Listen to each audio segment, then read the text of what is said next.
Meu nome é Ernesto Heinzelmann, sou engenheiro mecânico formado em 1975 pela Universidade Federal de Santa Catarina. Antes de mais nada, eu gostaria de agradecer essa oportunidade de fazer esse registro histórico, uma iniciativa muitíssimo importante do Centro de Engenheiros e Arquitetos de Joinville.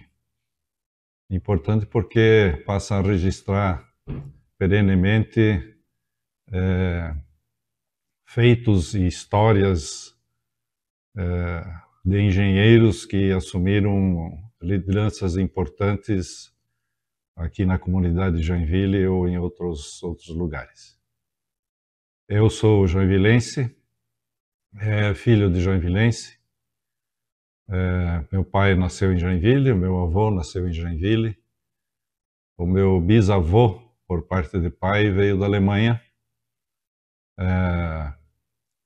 Ele veio ao Brasil com 30 e poucos anos, faleceu aos 38, deixando viúva e 2 filhos desamparados, digamos assim. Meu bisavô foi uma figura importante na história de Joinville, apesar dos poucos anos de vida dele. Ele foi o segundo comandante do Corpo de Bombeiros Voluntários de Joinville, apesar de ser reconhecido como o primeiro pelos seus bombeiros. Assim está escrito na lápide dele no Cemitério dos Imigrantes. Ele foi o primeiro aos olhos dos seus comandados, porque foi ele que operacionalizou o Corpo de Bombeiros, criou o uniforme, a machadinha, o escudo, enfim, regulamento interno. Muitas dessas coisas sobrevivem até hoje. E principalmente ele é reconhecido porque ele liderou a defesa de Joinville durante a Revolução Federalista que marchava do sul para o norte do Brasil. E ele juntou a comunidade de Joinville para defender Joinville, porque esse grupo de federalistas, comandados pelo coronel Piragibe, tinha uma péssima fama de saques, de estupros, de violações de toda a ordem, e ele conseguiu manter a paz aqui em Joinville durante o período em que eles permaneceram aqui. Ele fez uma grande aposta. Ele disse aos federalistas de que Joinville estava muito preparada para recebê-los, com mais de 1.000 colonos muito bem armados, e com isso segurou um pouco o ímpeto dos federalistas. Acabaram entrando num acordo de não ocorrer nada sério com a população de Joinville. E assim foi. É uma história muito importante por parte do meu bisavô, e como eu disse antes, aos 38 anos ele veio a falecer de uma doença que até hoje não foi identificada. Por parte da mãe, a minha avó é alemã, então sou neto e bisneto de alemães.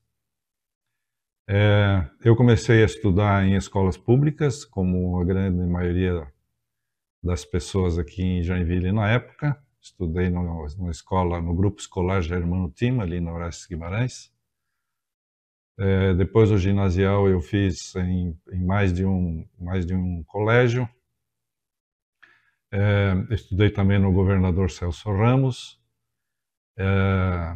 Fiz um primeiro ano da Escola Técnica Tupi. Naquela época a Escola Técnica Tupi ela era formadora já de técnicos, e essa era a profissão pretendida dos que lá estudavam, mas não formava as pessoas necessariamente para o vestibular. E eu achei que aquilo seria uma limitação, porque eu já via naquela época de que eu gostaria de seguir carreira com um curso superior. Então deixei a Escola Técnica Tupi após um ano e ingressei no Colégio Bom Jesus. E de lá fiz vestibular, acabei, por felicidade, passando no primeiro vestibular, ainda para a primeira turma. Ingressei na Federal em 1971 e me formei então em 75, há exatamente 48 anos atrás. Uma vez formado, apesar de na época não haver muita restrição de emprego, os engenheiros praticamente saíam da escola empregados, eu não sabia exatamente o que fazer, que caminho seguir. Acabei fazendo um curso preparatório para uma pós-graduação. No meio desse curso preparatório, um colega meu me convidou para ir para a WEG, perguntando: pô, Renato, o que tu está fazendo aqui? Vamos trabalhar. E assim acabei iniciando minha carreira profissional na WEG. Foi interrompida por um convite que me parecia inegável aqui em Joinville. Havia uma empresa se instalando em Joinville, a Empresa Brasileira de Compressores, a Embraco. Uma empresa com vários atrativos, uma delas de que seria uma empresa de alta tecnologia, produzindo um produto extremamente sofisticado, com precisões mecânicas muito apuradas, e que, por ter uma tecnologia do exterior, no caso da Dinamarca, onde era a sede da Danfoss, que nos vendia tecnologia, a grande perspectiva de viajar para o exterior, fazer estágios na empresa que nos fornecia tecnologia na Dinamarca, na Alemanha, enfim.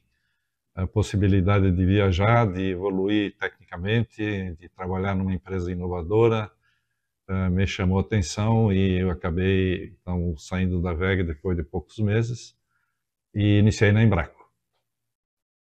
Na Embraco eu fui contratado como engenheiro, simplesmente, na área de produção, na área de manufatura. Comecei a fazer primeiro um estágio bastante intensivo em várias áreas da organização e depois acabei assumindo a liderança de uma das áreas produtivas.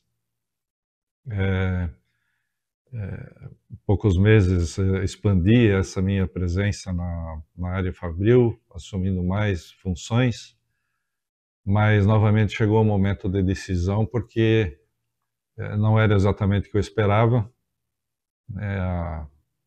A produção é uma área muito interessante, mas também é muito de rotinas, né? De seguir rotinas, seguir padrões.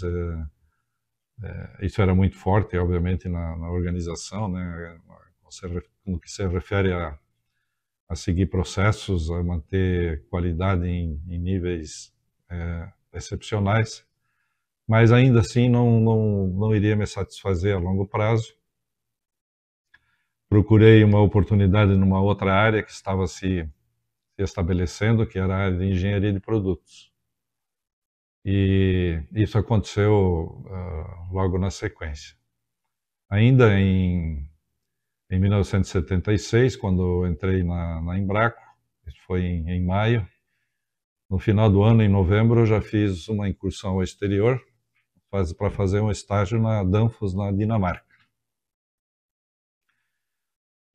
Naquela época, viajar de avião, fazer viagens ao exterior, não era nada usual, né? Era uma coisa bastante especial. E a primeira vez na vida que eu botei o pé no avião foi exatamente para fazer uma viagem para o exterior e fazer um estágio numa grande organização da Dinamarca. Então, obviamente, isso foi uma coisa extremamente marcante na minha vida, tanto do ponto de vista profissional como pessoal. Você imagina um jovem de 22 anos, primeira viagem de avião, obviamente primeira viagem internacional, com a oportunidade de se aperfeiçoar fora do Brasil. Migrei para a área de produtos e uma das áreas novas dentro dessa área de produtos era o que se chamava de engenharia de aplicação, que nada mais é do que a engenharia que fazia com que o compressor adequado se aplicasse num refrigerador específico. Ou seja, casava de uma forma tecnicamente otimizada o compressor com o sistema de refrigeração. E isso não eram muitas empresas que sabiam fazer. Talvez um pouco mais aqui no Brasil, muito menos nos outros países da América Latina. Novamente eu fui à Dinamarca, à Alemanha, por mais de uma vez, aprender esta parte da engenharia. Estudei muito, realmente eu voltei aos livros, estudei muito, estudei todas as normas internacionais de testes com relação à aprovação de sistemas de refrigeração. Vocês sabem que as geladeiras são classificadas por número de estrelas, né? E um refrigerador, quanto mais estrelas, tem um freezer com temperatura mais baixa, então menos 18 graus centígrados é aquele refrigerador que é capaz de manter alimentos por um longo período de tempo congelados. E os equipamentos estavam se passando a ser cada vez também mais sofisticados, né? Surgiram as biplex, depois surgiram o frost free e tudo mais. Então fiz esse trabalho por um longo período,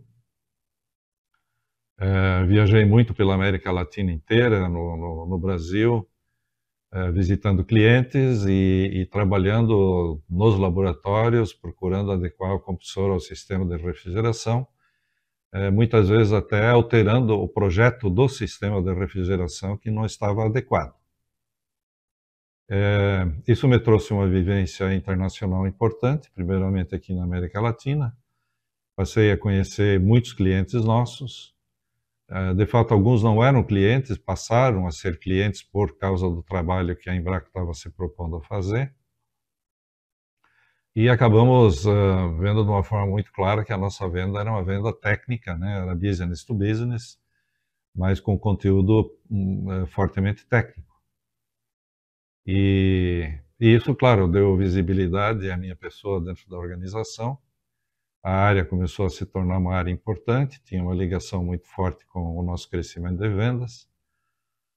E acabei crescendo dentro dessa atividade de engenharia de produto, assumi a engenharia de produto, assumi a garantia de qualidade. E a certa altura surgiu um novo momento de decisão, quando a empresa, eu particularmente, vimos que não poderíamos continuar por muito tempo dependendo de tecnologia de terceiros. É sabido que as empresas vendem tecnologia para alguém, mas sempre existem algumas restrições de mercado, e nós começamos a ter uma aproximação forte com os Estados Unidos, né? Nós tínhamos dentro do grupo Brasmotor, que controlava a Embraco e a Consul.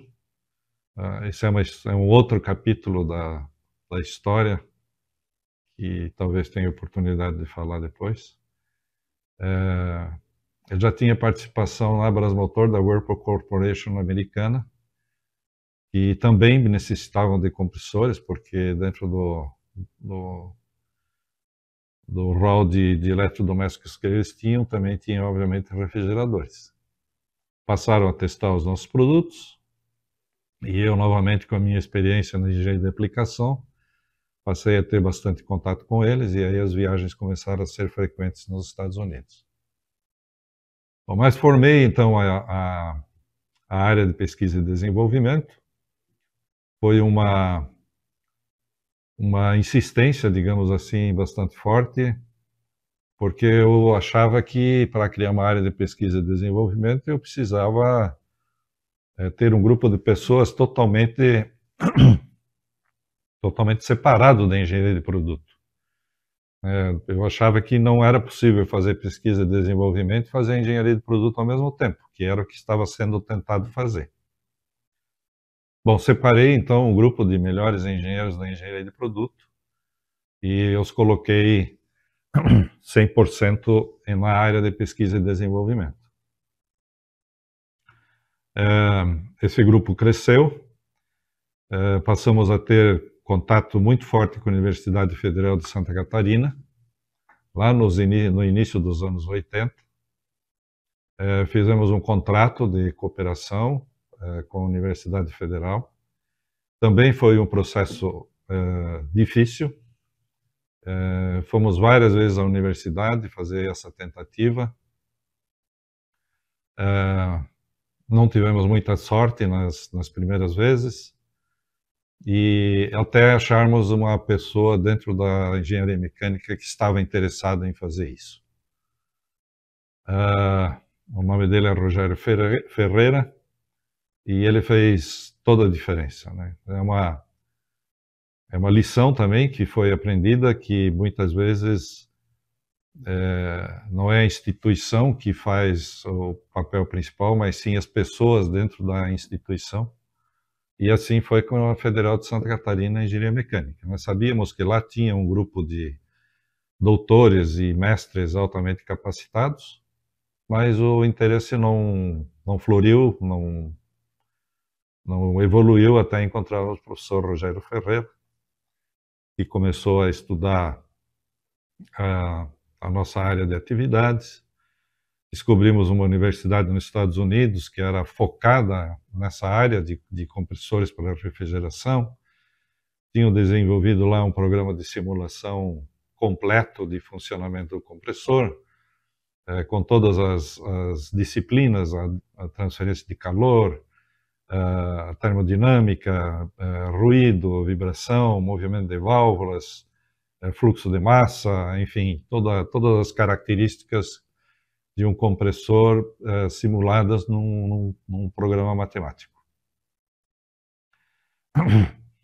Naquela época, já tínhamos contratado alguns alunos na Universidade Federal que se mostraram bons alunos, com bons resultados durante o curso normal de engenharia. Fizemos essa seleção e fizemos isso vários anos seguidos depois, e mantivemos eles dentro da universidade. Eles eram nossos funcionários, recebiam o nosso salário, mas não estavam na empresa, estavam na universidade.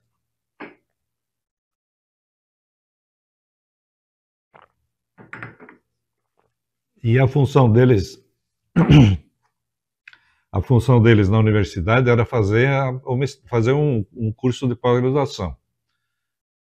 E a tese deveria ser sobre um fenômeno que nós gostaríamos de entender com mais profundidade, que acontece dentro do sistema de refrigeração ou dentro do compressor. Então foi uma iniciativa muito avançada, inédita no Brasil, né? Se falava muito naquela época na cooperação entre universidades e empresas, mas nunca se viu algo como nós somos capazes de fazer, enfrentando de novo muitas dificuldades, inclusive do ponto de vista ideológico. A universidade e principalmente parte de alguns professores e fortemente por parte dos alunos, questionando o papel da indústria, questionando o papel da iniciativa privada. Claro, né, como sempre foi e continua sendo, estudantes são pré-revolucionários, digamos assim, e muito fortemente voltados à esquerda. Me lembro de um fato que a IBM, por exemplo, queria doar um grande computador para a Universidade Federal de Santa Catarina, porque o que estava lá disponível era muito ultrapassado, e os alunos simplesmente não deixaram essa doação acontecer, porque para eles significava uma dominância do exterior sobre o futuro dos alunos, utilizando um computador IBM. Por mais absurdo que possa parecer, isso de fato aconteceu. Bom, os anos foram se passando, nós criamos uma área de pesquisa e desenvolvimento muito forte, com profissionais excelentes, formados em universidades brasileiras, demonstrando que é sim possível fazer pesquisa e desenvolvimento no Brasil, que nós temos ilhas de excelência aqui no Brasil. Era assim no passado, continua sendo assim. E o nosso capital humano é fantástico. Não existe nada que depõe contra um estudante brasileiro quanto à sua capacidade de estudar, de aprender, de evoluir, de crescer, de fazer coisas extraordinárias. É uma coisa absolutamente clara, nós provamos isso de todas as formas possíveis. Chegou a um ponto em que as nossas instalações em Joinville iriam requerer uma expansão importante na área de P&D, e acabamos procurando a Universidade Federal de Santa Catarina com o interesse de fazer um centro de pesquisa avançado dentro da universidade. Isso evoluiu rapidamente, se juntou então à Fundação de Ensino e Pesquisa de Santa Catarina, a FINEP e a Embraco, e financiamos a construção de uma grande obra lá em Florianópolis, na Engenharia Mecânica, existe lá hoje, se chama Polo, que é um laboratório de estudos na área de refrigeração. Isso foi, digamos assim, o ponto mais alto da nossa relação com a Universidade Federal, e sobrevive até hoje. Se sobrevive até hoje, nós estamos falando aí de 40 anos, talvez, ininterruptamente. Todos os anos o contrato era renovado. E fizemos, assim, estudos extremamente avançados, né, com programas de simulação muito sofisticados. Participávamos de congressos internacionais, né, o Congresso da Universidade de Purdue, nos Estados Unidos, era um congresso que recebia os maiores experts na área de refrigeração e particularmente na área de compressores. E para nós era importante não só pelo aspecto de formação dos nossos profissionais, mas também de divulgação da empresa, né? De que, gente, somos capazes de fazer o que vocês fazem nos Estados Unidos, na Europa, enfim. A Ásia na época não era tão avançada como é hoje. O nosso primeiro aluno de pós-graduação, de mestrado, se formou na Universidade de Purdue. De novo, ele já era funcionário nosso por alguns anos e enviamos ele aos Estados Unidos, ele manteve todos os seus rendimentos no Brasil e ficou lá por 3 anos, se não me engano, até completar o curso de pós-graduação e fazer o mestrado, de novo, em cima defendendo uma tese em cima de um fenômeno que nós queríamos estudar melhor. Depois fizemos acordos com universidades na França em motores elétricos, fizemos na Rússia, porque havia lá grandes matemáticos, fizemos nos Estados Unidos mais de um, na Alemanha com Fraunhofer Institute, enfim, criamos um networking muito importante na área tecnológica. Então, voltando um pouco atrás, sim, é possível fazer pesquisa e desenvolvimento no Brasil, não existe nada que impeça isso. E eu dizia muito naquela época de que, além de ser possível, é barato.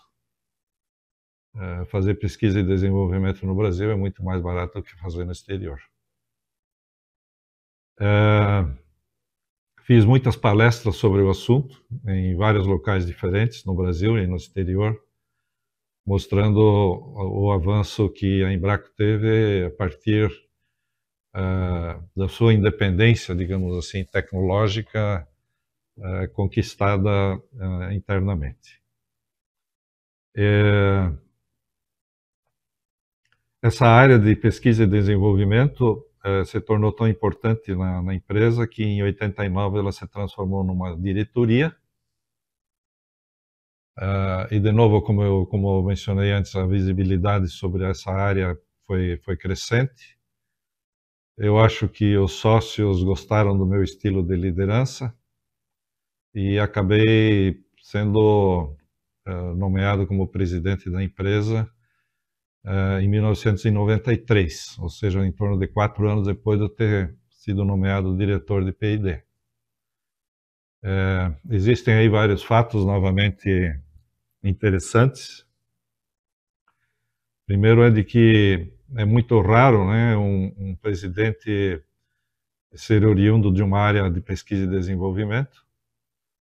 Normalmente ele vem da área financeira, ou da área comercial, da área de marketing, enfim, é difícil a gente ver um presidente que tenha background tecnológico ou até de pesquisa e desenvolvimento como eu tinha. O segundo fato é de que eu era muito jovem. Quando eu fui nomeado presidente da Embraco, eu tinha 39 anos de idade. Quando eu fui nomeado diretor, eu tinha, se foram 4 anos, 39 dá 35 anos de idade.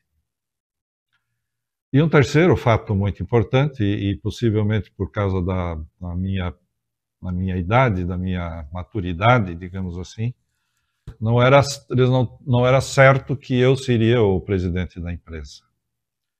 E, claro, havia outros diretores perfeitamente capazes de assumir essa função. E muito mais velhos, muito mais sêniores do que eu, com mais experiência, mais maturidade. Então, o que a empresa decidiu fazer, e aqui quando eu falo empresa é mais os sócios do que a empresa propriamente dito, é de fazer com que os diretores circulassem na posição de presidente durante um determinado período de tempo, para ver como cada um se saía, né, para assumir a função em definitivo, se é que algum dos diretores fosse o escolhido. E eu achei que eu tinha perdido a oportunidade, porque a Embraco comprou uma fábrica de motores elétricos em São Paulo, em Guarulhos, a Motores Elétricos Brasil, e eu fui enviado para Motores Elétricos Brasil para tocar o negócio lá, ficar pelo menos um tempo. Então eu passava a semana em São Paulo, vinha final de semana para Joinville, e na Embraco aqui de compressores a coisa corria lá com o rodízio dos diretores na presidência. Bom, aí chegou a minha vez, eu saí lá da Motores Elétricos Brasil, assumi a presidência da empresa interinamente, e aí dali não saí mais. Havia, claro, um certo desgaste no não ter um efetivo, né, tocando a organização sempre de forma interina, e acabei então sendo escolhido para assumir a empresa em definitivo. Isso foi em 1993.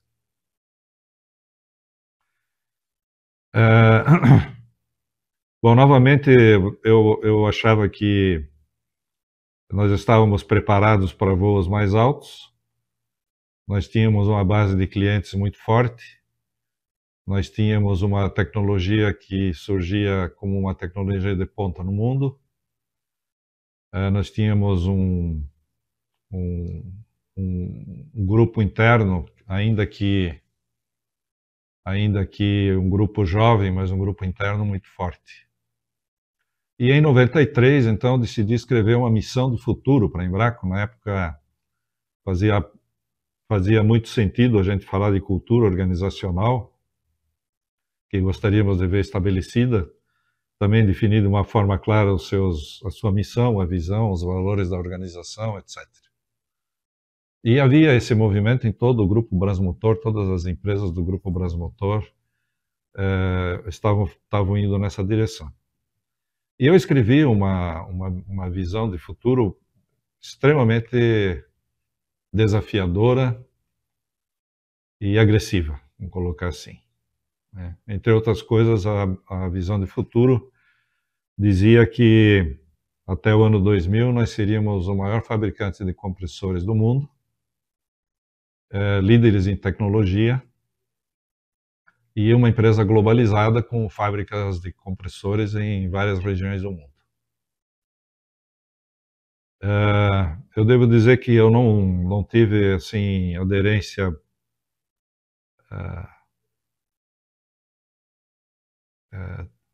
ter aderência unânime a uma coisa assim é obviamente impossível, né? Mas eu achava que poderia ter um pouco mais de apoio nesse sentido, né? Mas ok, fomos em frente. Na época nós já trabalhávamos com a consultoria e ela dizia o seguinte: olha, Ernesto, Se você tiver 25% de pessoas aderentes a um objetivo, uma visão, você tem o suficiente. Desde que elas estejam 100% alinhadas com isso e de que elas realmente acreditem nisso. Se você consegue mover um público que represente 25% da população de uma organização, você consegue fazer. E assim foi feito. Nós já éramos grandes exportadores a partir do Brasil. 70% do nosso volume fabricado aqui no Brasil era exportado, só 30% ficava no mercado nacional. Tínhamos presença em todos os continentes, inclusive na China. Na China, naquela época, nós já exportávamos em torno de 1 milhão de compressores por ano, só para a China. Mas já tínhamos clientes no Japão, tínhamos clientes na Coreia do Sul, tínhamos clientes na Europa, nos Estados Unidos, na América Latina, enfim, a gente cobria realmente o globo. E junto com essa visão de futuro, bastante desafiadora, surgiu a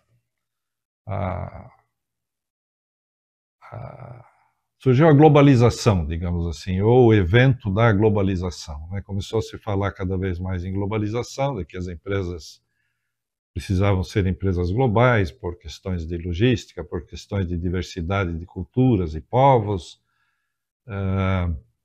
E nós embarcamos também nessa onda e tínhamos uma visão que já levava a esse caminho de qualquer forma. Então, em 94, nós acabamos comprando uma fábrica de compressores na Itália. Em 95, nós estabelecemos a primeira joint venture industrial brasileira na China. E em 98, nós estabelecemos uma fábrica na Eslováquia. E eu vou contar um pouco dessa experiência internacional, porque ela é muito rica na visão, na reação, no comportamento de diferentes culturas frente a uma iniciativa empresarial. Na Itália foi extremamente difícil, né? Nós estávamos no norte da Europa, perto de Torino, uma área extremamente sindicalizada, a Fiat é localizada em Torino, né? E, digamos assim, extremamente orgulhosa, né, da sua cultura, do que sabiam fazer, da história, né, que construíram. Né? A Itália é extremamente rica em história, em artes, em filosofia, enfim. E para eles aceitar uma liderança brasileira não foi coisa fácil. Além disso, havia o custo, né? A Itália é extremamente caro para produtos de manufatura em larga escala, exige altíssima automação, pouca mão de obra. Foi um desafio enorme. De fato, eu acho que nós nunca conseguimos dominar a empresa totalmente. A certa altura, a coisa ficou tão complicada que eu larguei a minha posição de presidente aqui no Brasil e fui para a Itália passar lá uns 6 meses para ver se eu conseguia ajeitar as coisas lá, ou pelo menos alinhar alguns comportamentos, algumas iniciativas, e coloquei no meu lugar aqui no Brasil um dos diretores nesse período que eu estava na Itália. Ainda assim não resolveu em todo e acabei me frustrando um pouco com essa iniciativa. Mas isso não nos desanimou. Em 94 resolvemos fazer uma joint venture na China, com uma empresa local, já fabricante de compressores, e o ambiente era totalmente diferente. Nós fomos extremamente bem recebidos, uma cidade grande, Beijing, capital da China. A empresa lá era uma estatal da municipalidade de Beijing, ou seja, uma empresa dominada pelo Estado, mas no caso era municipal. Claro que a China em 94 é totalmente diferente daquela China que nós conhecemos hoje. É muito difícil do ponto de vista de comunicação, do ponto de vista de alimentação, do ponto de vista higiênico até, da noção de produtividade, da noção de qualidade, da noção de limpeza de uma fábrica. Enfim, era um ambiente que exigia uma intervenção extremamente forte da nossa parte. Além disso, descobrimos que, um pouco antes disso, né, todo o contrato de joint venture que envolvia a parte a parte industrial, a parte dos direitos de propriedade, a parte da marca, enfim, eram livros e livros de contrato cobrindo tudo que envolve uma joint venture. E esse processo de negociação incluiu advogados americanos, brasileiros, do lado deles advogados chineses, e um processo de negociação extremamente cansativo, longo. Cada um tinha, obviamente, seu intérprete, né, para não haver desconfiança de que o intérprete estava traduzindo aquele que ele achava que devia traduzir ou vendendo uma situação que não existia. Então, do nosso lado, nós tínhamos um intérprete, do lado chinês tinha o seu intérprete, então tudo já, a princípio, demorava o dobro do tempo, porque tudo tinha que passar pelo intérprete, né? E o chinês é um negociador muito bom, né? Eles, com seus 5.000 anos de história, foram líderes econômicos no mundo mais de uma vez, né? Durante a história deles, né? E tem a negociação, tem o comércio no sangue. Eles sabem fazer isso. E usavam isso com muita inteligência numa negociação desse tipo. Então a gente ia evoluindo e eu achava, ok, como aqui no Brasil ou no Ocidente, encerra um capítulo, vai para o outro e vai indo até o fim, né? Mas não era assim com o chinês. Depois de discutir 4 capítulos, eles queriam voltar ao primeiro para rediscutir o primeiro capítulo.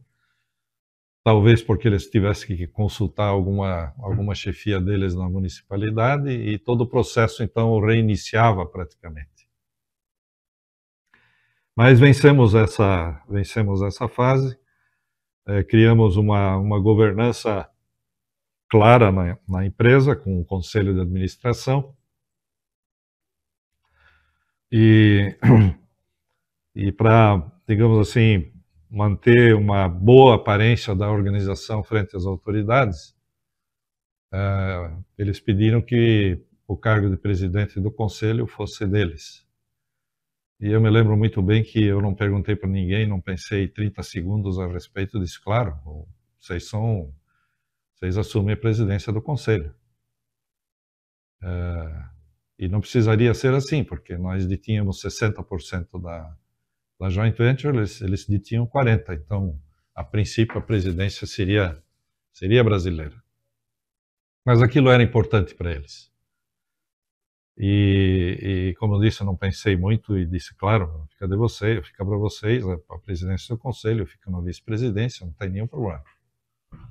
E ali começou, então, uma relação assim muito positiva, muito de entendimento mútuo sobre como agir entre diferentes culturas, né? O respeito que precisa ser construído, né, entre organizações que vêm de histórias totalmente diferentes.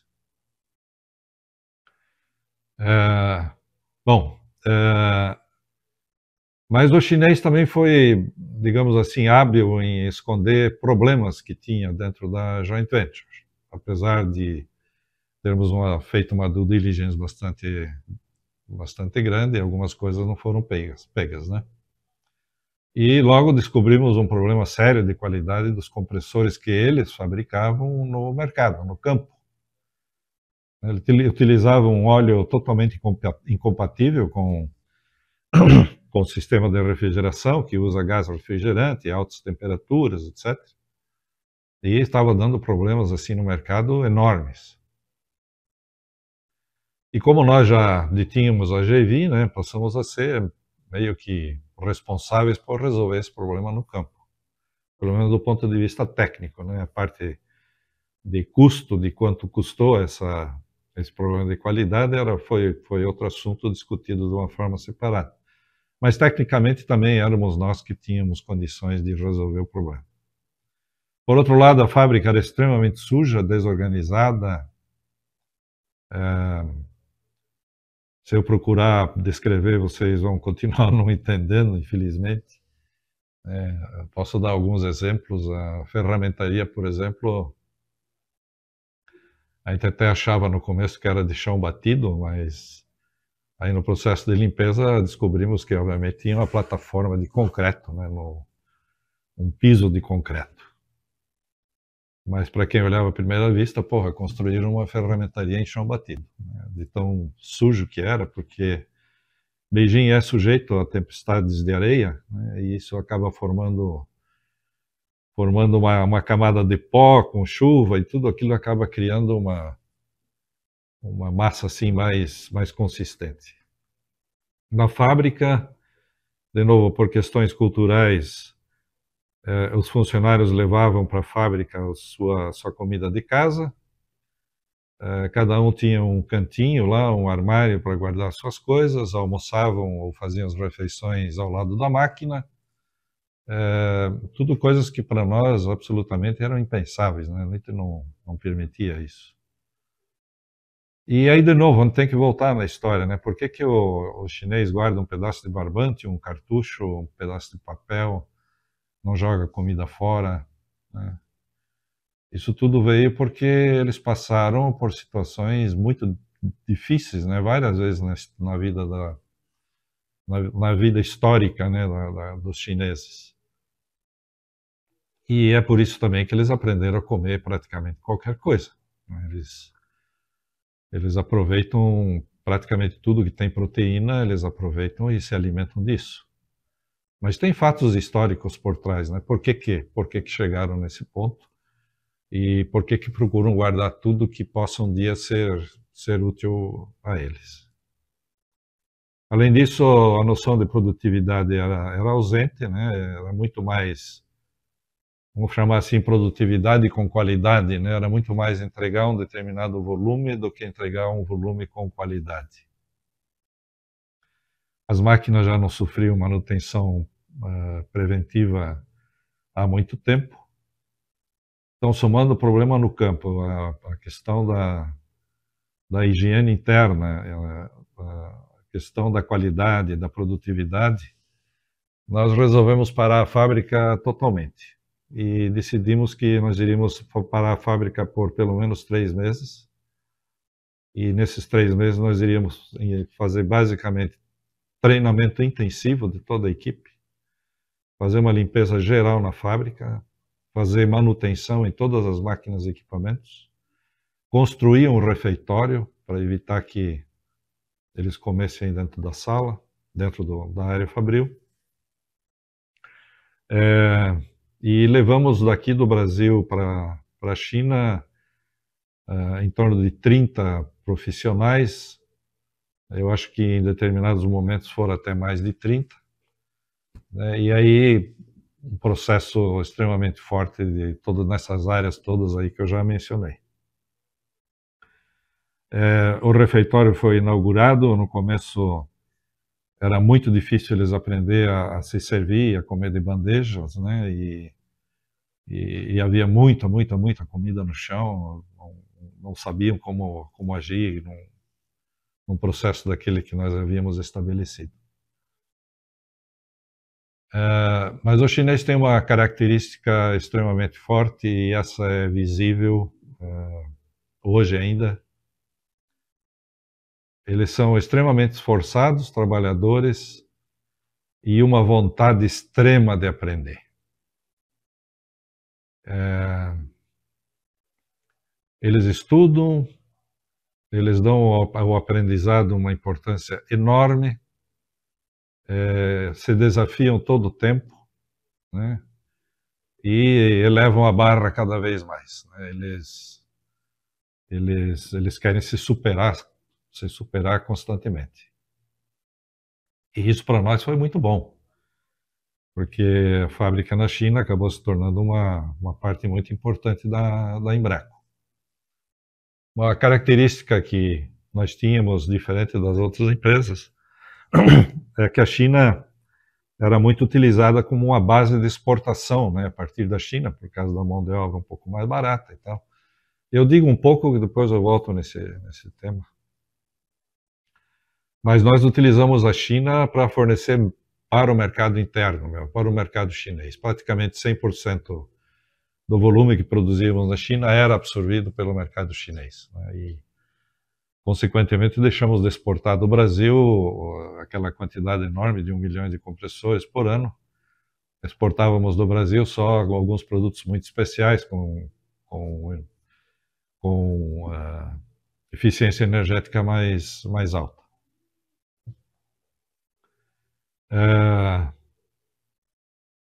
A certa altura da nossa empreitada lá na China, se anunciou que Beijing iria receber as Olimpíadas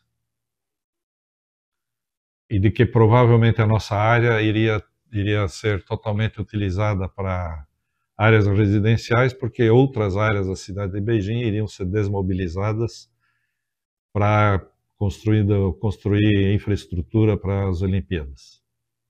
E é claro que a China queria fazer alguma coisa muito grandiosa, né? E fez realmente.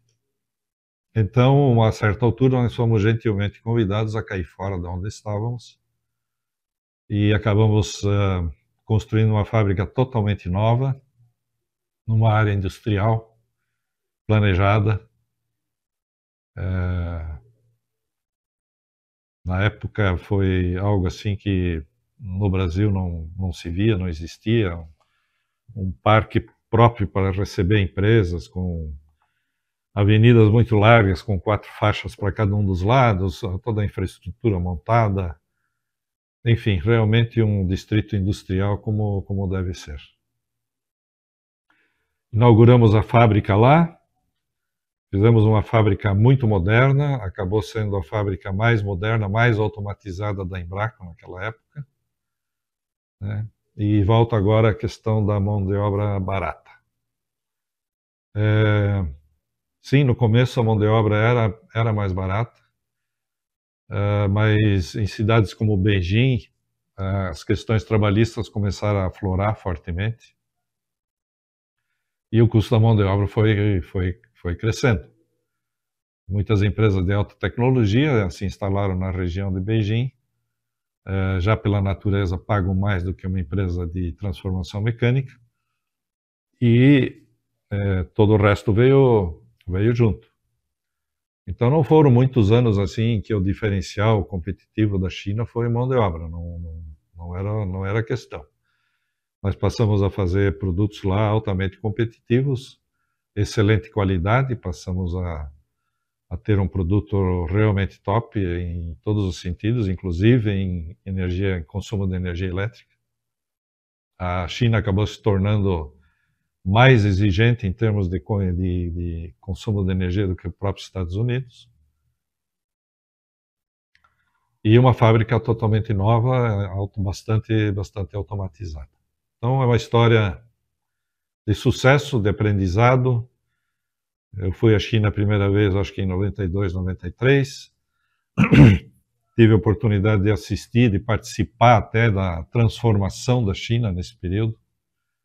E sou muito grato por isso, porque eu vi o que se pode fazer em qualquer nação, em qualquer organização, quando se investe no capital humano. Assim como nós fizemos aqui no Brasil, provando que brasileiro é capaz de fazer pesquisa e desenvolvimento, na China, a China provou para o mundo de que investindo em capacitação e educação, eles são capazes de fazer qualquer coisa, né? Os produtos da China que antes eram baratos e de má qualidade, hoje são referências no mundo, né? Produtos de altíssima tecnologia são chineses. O Ocidente acabou sendo dependente da China em semicondutores, por exemplo.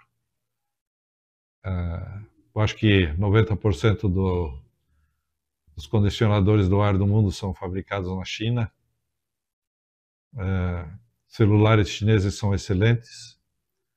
A indústria da aviação chinesa se desenvolveu fortemente. A indústria aeroespacial, a gente vê notícias aí de chineses querendo ir para a Lua, tendo planos de ir para Marte. Enfim, dá para citar todas as áreas tecnológicas possíveis, eles estão bastante à frente.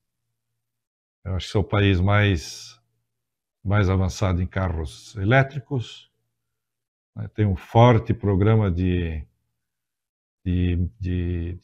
sustentabilidade com que se refere ao meio ambiente.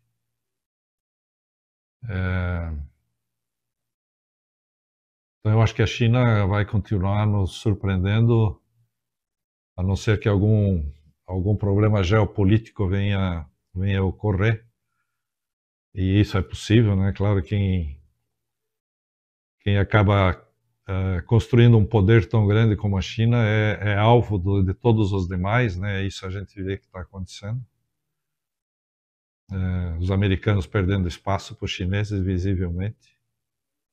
E tem a questão de Taiwan, né? Que é uma ilha ali do lado, que a China continental, ou a China continental diz que pertence a eles, nunca deixou de pertencer, mas Taiwan é um estado independente.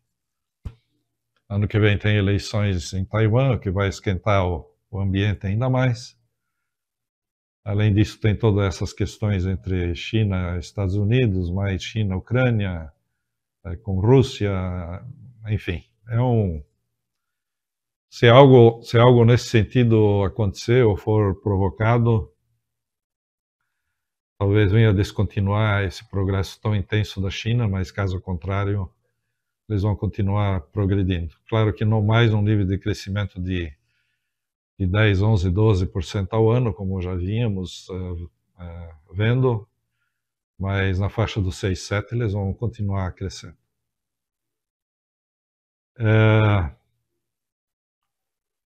Eslováquia.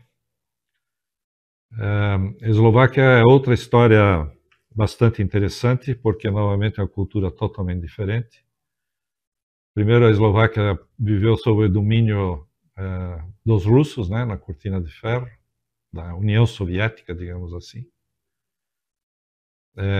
Então ficou enraizado, digamos assim, na cultura eslovaca o modo de ser do russo, do comunismo, né? Sofreram também a separação da Tchecoslováquia, né, que era um país único. Depois, Eslováquia e República Tcheca tornaram-se nações independentes, né, diferentes. Nós tínhamos todas essas questões de competitividade na Itália. Começou a se falar bastante leste europeu. E nós fizemos então um movimento de tentar mover uma parte, pelo menos, da produção da Itália para o leste europeu, que era mais competitivo. Acabamos na Eslováquia, numa cidade chamada Spišská Nova Ves, uma cidade muito pequena, de 20 e poucos mil habitantes, um nível de desemprego aí da ordem de 30% a 35%, muito ávidos a receber investimento. Nós fomos extremamente bem recebidos, aliás, em todos os lugares da Eslováquia, queriam ter a Embraco lá. E esse é um ponto muito forte, né? Quando você vai num lugar onde não te querem, é uma coisa, né? Você vai a um lugar onde você é bem recebido, eles querem te receber, o quadro é totalmente diferente, né? Você tem uma dificuldade a menos a sobrepor. Acabamos por escolher Spišská Nova Ves, uma comunidade pequena, até porque nós tínhamos muita pressa, o inverno estava se aproximando, então nós queríamos achar uma fábrica, um galpão industrial que permitisse receber parte da produção que estava sendo executada na Itália. E no inverno é impossível você construir alguma coisa, porque o inverno é muito rigoroso, o solo congela, o concreto não cura. Então tínhamos que achar uma área coberta, né? E isso achamos lá na cidade de Spišská Nova Ves. O que encontramos na Eslováquia foi, de novo, um compromisso grande com o volume, um compromisso muito tênue sobre a qualidade do que é produzido. E uma ideia de produtividade praticamente inexistente. Também não havia cultura de avaliação de performance, porque não faz parte da cultura comunista você fazer avaliação de performance de um par teu.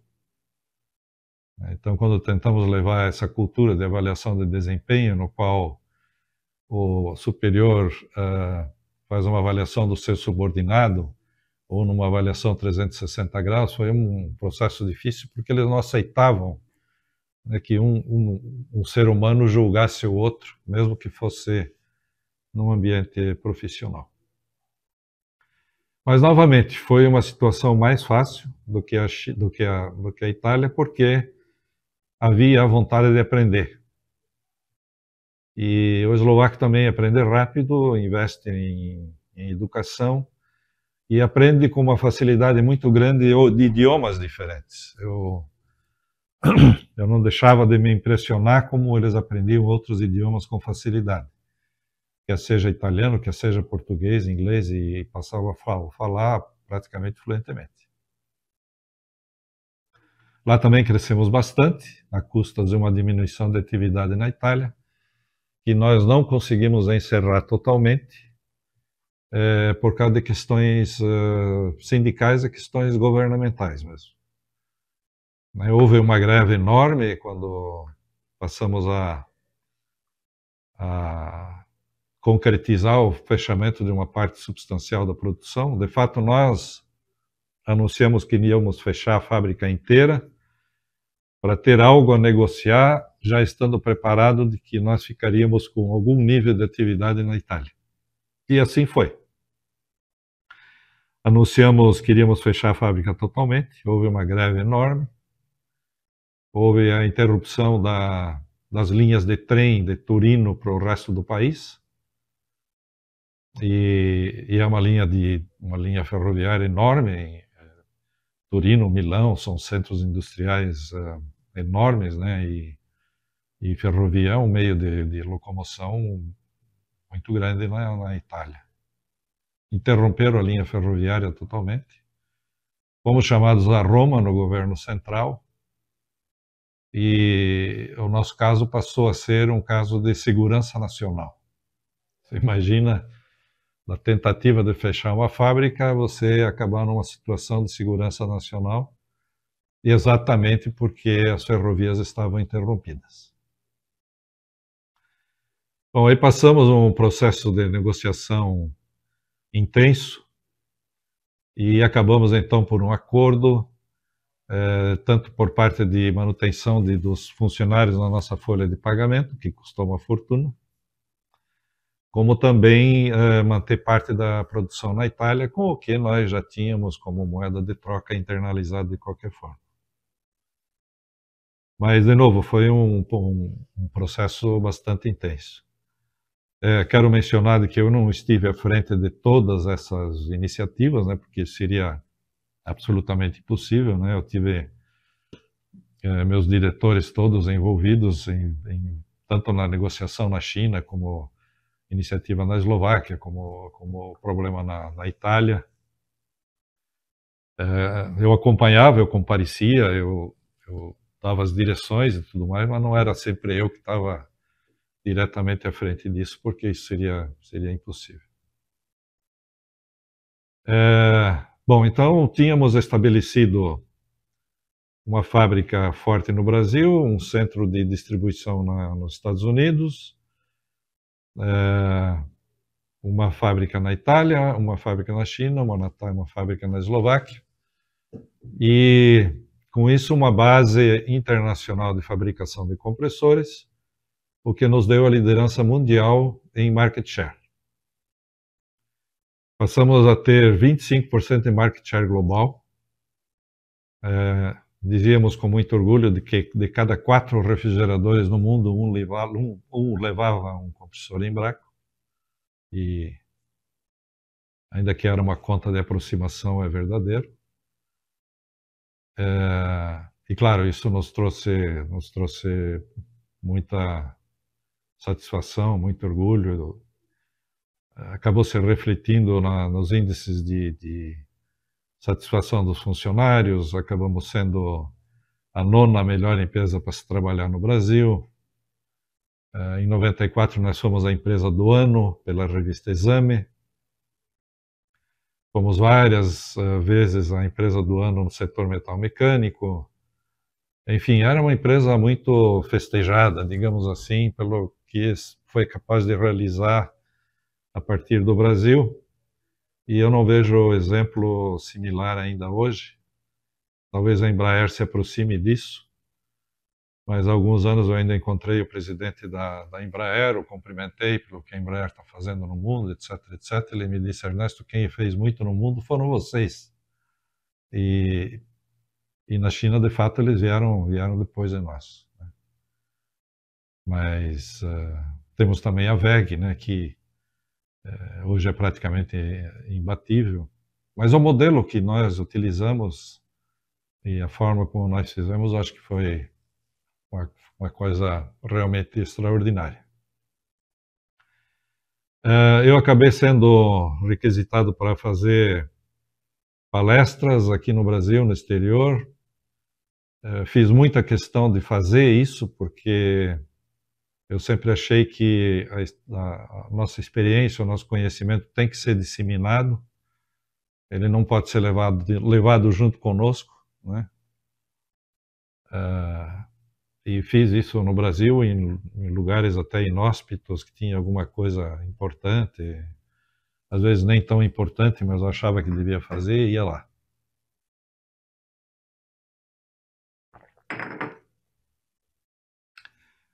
Mas também fui convidado a palestrar por 2 vezes no IMD, na Suíça, falar do nosso caso, por 2 vezes seguidas, num grande evento de treinamento de executivos em fevereiro, que acontece todo ano no IMD na Suíça. E também fui convidado a fazer palestra na Tuck Business School nos Estados Unidos. Me convidaram a segunda vez não consegui ir, mas fiz isso por uma vez. Eu tive, em função disso, uma série de reconhecimentos, tanto empresariais como institucionais. Eu vou citar alguns aqui porque, como eu estou fazendo um registro histórico, né, eu acho que eu devo correr o risco da falta de modéstia e colocar isso nessa gravação que deve ficar para a posteridade e contar um pouco, né, dessa caminhada e do que foi conquistado, né, nesse meio tempo. Eu não tenho as datas em que eu recebi isso aqui, mas vou mencionar alguma delas, né? Medalha Anita Garibaldi, que é a maior comenda que uma pessoa física pode receber no estado de Santa Catarina e que foi outorgada pelo governador Luiz Henrique da Silveira pela relevante contribuição ao desenvolvimento de Santa Catarina. Luiz Henrique foi um amigo pessoal meu, sempre eu respeitei muito pela visão avançada que ele tinha, e algumas dessas coisas ficaram em Joinville até hoje, né, em função da visão que o Luiz Henrique teve sobre a nossa cidade. Eu recebi uma homenagem especial da Associação Empresarial de Joinville pela relevante contribuição ao desenvolvimento da região. A medalha do mérito como engenheiro do ano, concedido pela Confederação Nacional de Engenharia e Arquitetura, CONFEA. A medalha do mérito concedida pelo Conselho Regional de Engenharia e Agronomia de Santa Catarina. Profissional de destaque, concedido pelo Centro de Engenheiros e Arquitetos de Joinville. Comendador da República na Ordem Nacional do Mérito Científico, comenda recebida das mãos do excelentíssimo presidente da República, Fernando Henrique Cardoso. A Medalha do Conhecimento, concedida pelo Centro Nacional de Desenvolvimento Científico e Tecnológico, CNPq, na comemoração dos seus 50 anos. Essa honraria foi dispensada a apenas 5 profissionais do Brasil que contribuíram excepcionalmente para o desenvolvimento da indústria nacional. Prêmio Mérito Tecnológico, outorgado pela Associação Nacional de Pesquisa, Desenvolvimento e Engenharia de Empresas Inovadoras, a ANPEI. Eleito um dos líderes empresariais e sociais do Brasil por votação nacional, promovida na época pelo jornal Gazeta Mercantil. Eleito mais de uma vez executivo de valor pelo jornal Valor Econômico.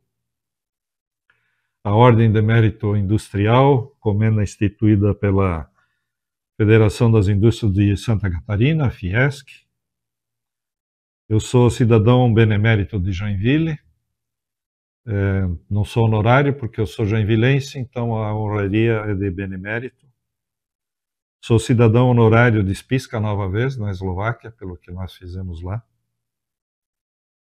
E eu tenho também o Citation of Excellence recebido pela ONU, no caso, a divisão da ONU que cuida do meio ambiente, a UNEP, por importante contribuição à proteção da camada de ozônio, na medida em que nós desenvolvemos produtos que não dependiam mais de CFCs, que eram os gases utilizados em refrigeração, em aerosóis, etc., e indicados como causadores do buraco na camada de ozônio. Isso foi muito famoso durante algum tempo. Tem outras coisas aqui como empresa que foram alcançadas. O Boston Consulting Group, por exemplo, elegeu a Embraco como Champions de inovação durante um ano. Enfim, me trouxe uma série de reconhecimentos e de homenagens. Mencionei que eu sou cidadão benemérito de Joinville, cidadão honorário de Spišská Nova Ves, na Eslováquia,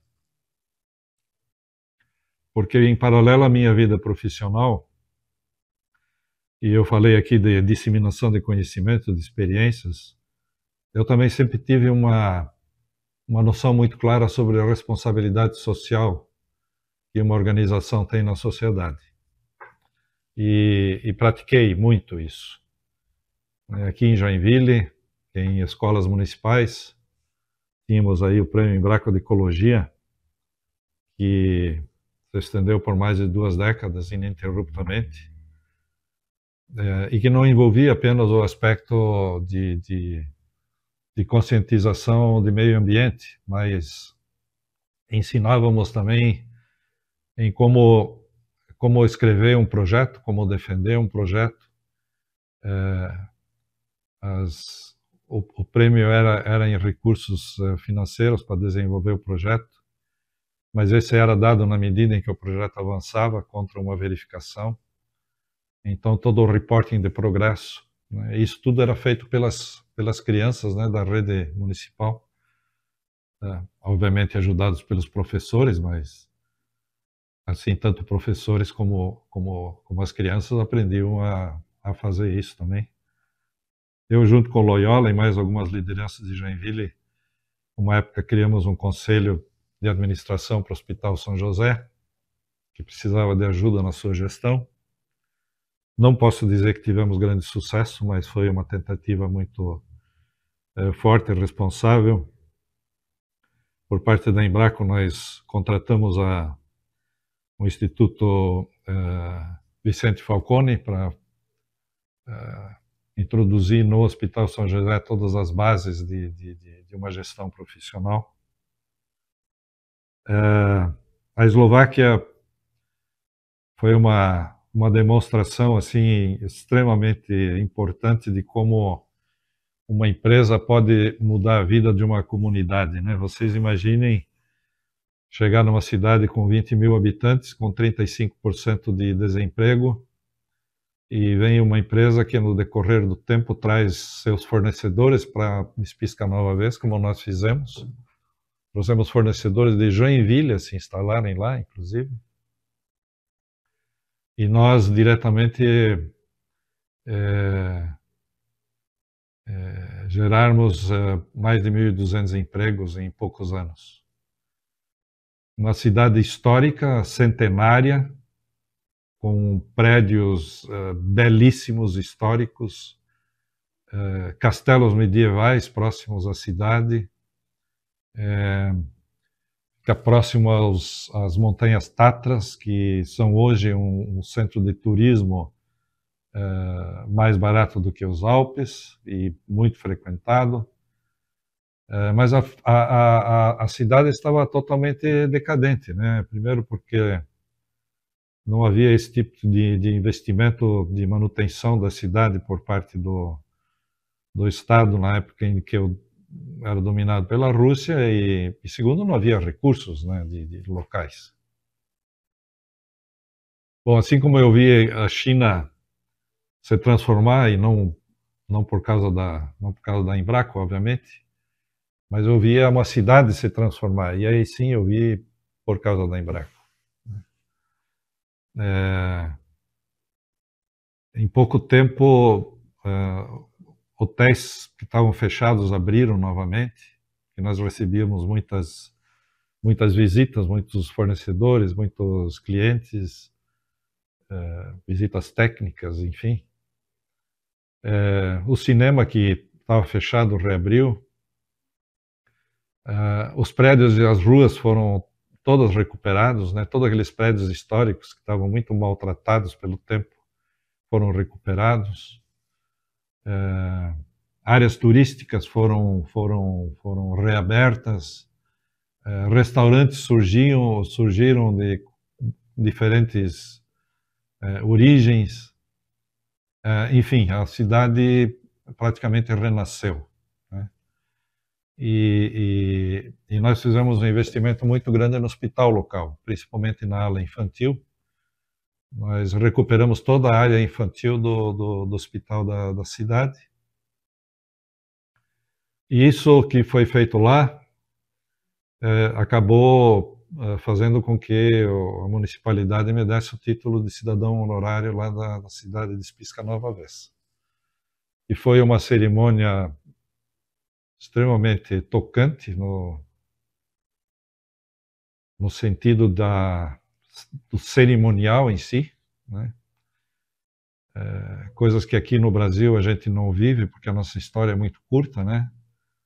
Mas na Europa e naquela região existe todo um cerimonial, né, que leva a centenas de anos atrás, né, tanto na vestimenta, nos uniformes, na forma de se expressar, na forma de fazer a homenagem.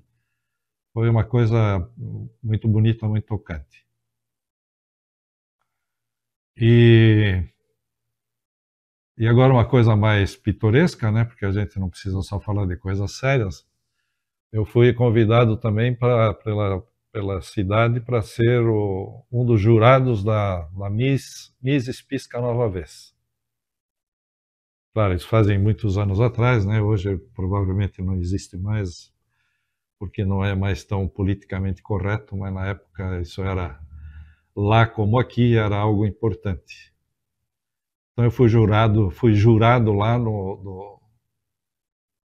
na escolha da Miss Pisca Nova Vez, que também foi uma coisa bastante interessante. Igualmente na China, por mais que Beijing já era uma cidade muito grande, né, nós fizemos uma atividade social ali no entorno da empresa importante. Tinha uma creche lá que recebia crianças órfãs e que precisavam muito de ajuda. Então, demos ajuda tanto financeira como pessoal lá. E quando eu falo crianças órfãs, nem eram órfãs porque os pais tinham falecido, mas porque os pais foram presos. E as crianças ficavam à casa de parentes, mas como o poder aquisitivo de todo mundo era muito baixo, muitas acabavam numa creche. E era comum na China, eu não sei se prevalece isso hoje, de que se, por exemplo, uma pessoa de um casal cometeu um crime, né, o outro é considerado cúmplice. E os dois vão presos. Porque as autoridades chinesas não entendem que a mulher possa ter cometido um crime sem o marido ter sabido, ou vice-versa. Então, os dois acabam sendo julgados, um por ter cometido o ato, outro por cumplicidade no ato. E os dois vão parar na cadeia, obviamente cúmplice por menos tempo, provavelmente. Mas aí tem crianças que ficam da noite para o dia sem pais, né? Por mais cruel que possa parecer, é verdade que acontece assim. Enfim, tive uma vida intensa. Eu era uma pessoa extremamente centrada no trabalho, trabalhava muito, trabalhava duro, trabalhava muito focado. Tudo isso tem o seu preço, né? Hoje digo para os mais jovens para procurar um equilíbrio melhor entre a vida profissional e a vida pessoal. Porque tem uma frase que diz que daqui a 20 anos ninguém vai se lembrar que você trabalhou até tarde, a não ser os teus filhos. Isso é absolutamente verdadeiro. Você de repente passa a ser totalmente dispensável numa organização e na maioria das vezes você é substituído e esquecido com grande facilidade, e quem mantém o custo disso é a família. Então, cuidado nesse sentido é importante. Eu mudei muito como pessoa depois que eu deixei a Embraco. Me tornei uma pessoa muito mais aberta, muito mais sociável, muito mais leve.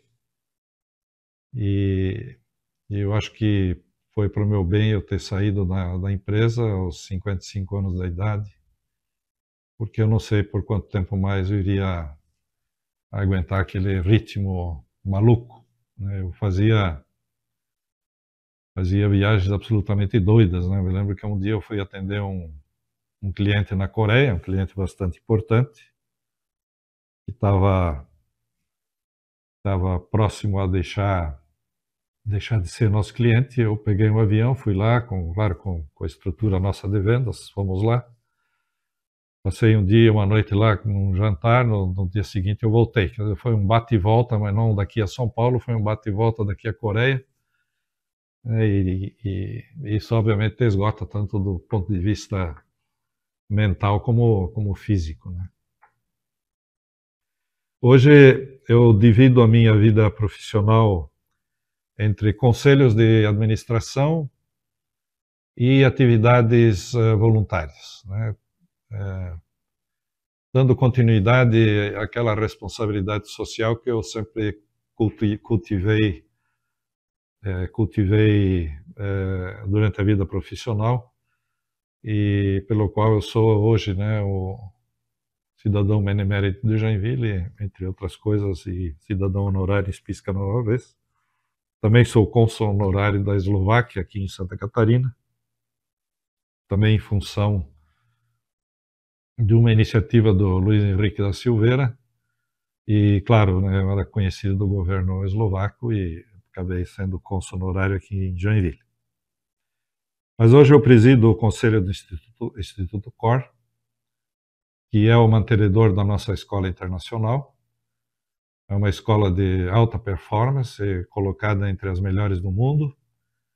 Tem uma metodologia IB, que é uma metodologia internacional. Nosso ranking não perde para as melhores escolas internacionais do Brasil e nem do exterior. Temos alunos que saem da nossa escola, não precisam prestar vestibular nem aqui no Brasil, nem no exterior. São admitidas pelo currículo e pela nota IB que eles conseguem aqui na nossa escola em Joinville. É uma entidade sem fins lucrativos, uma governança muito bem estabelecida. Temos nosso conselho de administração, no qual fazem parte lideranças importantes aqui de Joinville. Também se dedicam a esse conselho de forma absolutamente voluntária, sem nenhuma remuneração. Também sou presidente do conselho de administração do Musicário, Academia Filarmônica Brasileira. É uma outra iniciativa sem fins lucrativos, uma iniciativa muito, muito bonita. Nós temos hoje 180 alunos, praticamente todos da rede municipal de ensino, todos praticamente vindo de famílias com situação econômica difícil. São bolsistas 100%, não pagam nada, recebem uniforme, recebem os instrumentos. Foi fundada em 2017, tem portanto 6 anos. Já formamos uma orquestra filarmônica juvenil experimental aqui em Joinville, que performa de uma forma incrível. Recebemos muitos profissionais do exterior, professores do exterior, que nos dão masterclasses aqui para os nossos alunos. Eles dizem que o nosso projeto não existe paralelo, nem mesmo na Europa. Porque lá atrás, em 2017, quando nós desenhamos o que nós queríamos fazer, dizia que até 2030 nós queríamos ter uma orquestra filarmônica profissional aqui em Joinville. Ou seja, é um projeto de longo prazo, e começamos a receber alunos no Musicário a partir dos 4 anos de idade. A partir de, né, claro, recebemos com 6, 7, 8, né, e aqueles alunos que lá em 17 começaram conosco, hoje são adolescentes e formam a nossa orquestra jovem. Qualquer um de vocês tiver a oportunidade de nos assistir, por favor, o façam, porque vocês vão se impressionar com o que essas crianças foram capazes de fazer em tão pouco tempo. E mais uma vez chama a atenção do desperdício imperdoável que o país comete com as nossas crianças, né? Nós temos um capital humano fantástico, que recebe a pior educação possível, né? Saiu há 2 dias atrás o PISA 2022. Continuamos na rabeira da educação, óbvio, nada mudou, não vai mudar o nosso ranking, né? Se mudar, vai mudar para pior. Mas isso não significa dizer que as nossas crianças não são capazes, elas simplesmente não recebem aquilo que merecem, que é uma educação de qualidade e que é algo que poderia transformar o país. Assim como fez a Coreia, assim como fez a China, assim como fizeram tantas outras nações, que não há muito tempo atrás eram mais pobres, tinham um PIB per capita menor do que o nosso. Eu sou presidente do Conselho de Administração da Porta Invest, que detém 70% do Porto Itapoá, do qual eu também sou presidente do Conselho de Administração. Eu sou presidente do Conselho de Administração da Roga, aqui de Joinville, uma grande construtora, crescendo fortemente. Claro, sou presidente da minha empresa de consultoria, a Heinzelmann Consultoria Empresarial. Sou membro do Conselho Consultivo da Broadspan, um banco de investimentos que faz mergers, acquisitions, recuperação financeira, etc. E, como eu já disse antes, sou cônsul honorário da Eslováquia aqui no estado. Então, creio que é isso. Com certeza deixei passar muitas coisas, mas eu acho que a parte mais importante eu consegui transmitir. Novamente, o propósito era de deixar um registro histórico, né? Nunca é fácil falar de si mesmo, mas decidi sim registrar na história aquilo que eu fiz, o que conquistei, os reconhecimentos que eu recebi, e espero não ter feito nenhuma autopromoção, porque aos 70 anos você não precisa mais disso, e nem ter parecido arrogante em algum momento. Como eu disse, eu queria deixar um registro histórico nessa iniciativa tão importante, tão especial do SEAGE aqui de Joinville. Muito obrigado.